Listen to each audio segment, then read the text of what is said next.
The nightmares are still haunting me after what happened that terrifying night. Hello and welcome to Spooky Tales. Tonight's stories will chill you into the bone. Turn off the light and let the nightmares begin. My cousin Mark went to a cabin in the woods for a quiet weekend's getaway. Just him and his big German Shepherd dog, Max. The cabin was old, with a wooden burning stove and a big front porch. The first day was perfect, beautiful and quiet, but that night things got weird. He woke up to find his hunting knife on his pillow. He definitely left it in the kitchen. He shrugged it off, figuring maybe he's just tired. But then, throughout that day, things started moving.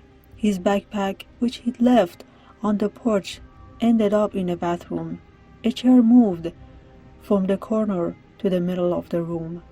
Nothing major, but super unsettling. Max, usually a calm dog, was whimpering and wouldn't leave Mark's side. The next morning, Mark found his boots nearly by the door, on top of the wood-burning stove. That's when he decided he had enough. He packed up everything, grabbed Max, and left. He never went back. Max was unusually quiet in the entire drive home and refused to go near the cabin's picture when it came to the mail. My neighbor, Mr. Henderson, told me this scary story about his house. He started seeing shadow people in his basement.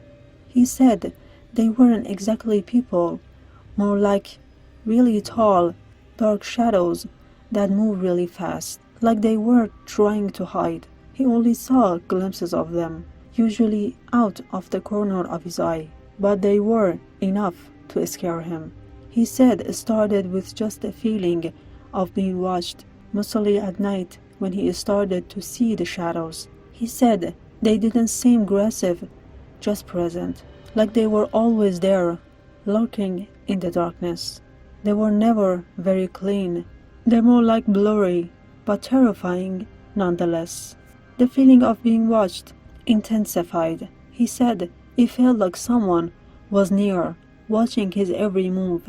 It got so hard he couldn't sleep and ended up moving. He hasn't seen them since, but says he is still feeling that watching sensations sometimes. My grandma told me this horrifying experience that happened to her. When she was a little girl, her family had an old wooden toy box in the attic. It was always locked, and her parents told her never to go near it. But one day, she did. She somehow managed to open it and saw a collection of old creepy dolls inside.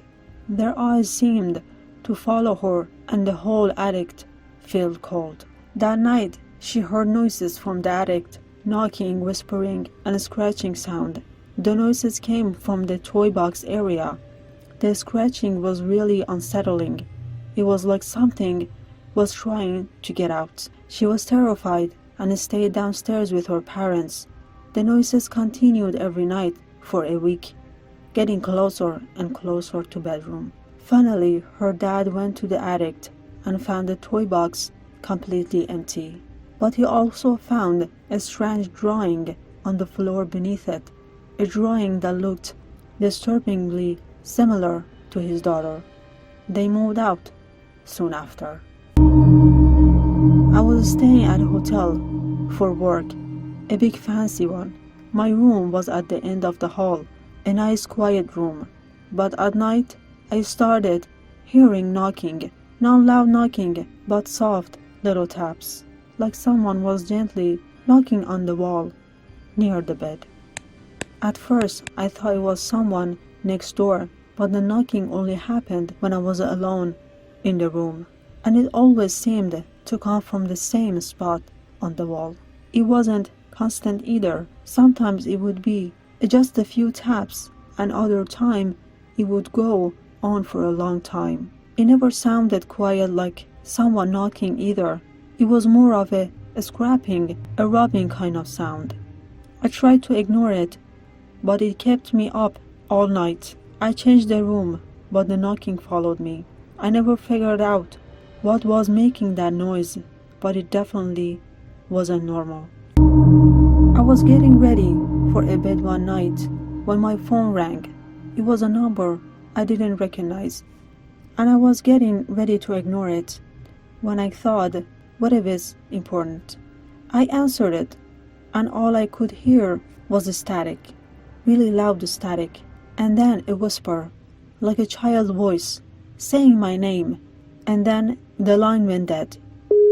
I thought maybe it was a prank call, but then it happened again, and this time the whisper said, "I'm here," before hanging up. It happened again and again. It was always the same thing, the static, and then the whisper, always right before the call ended.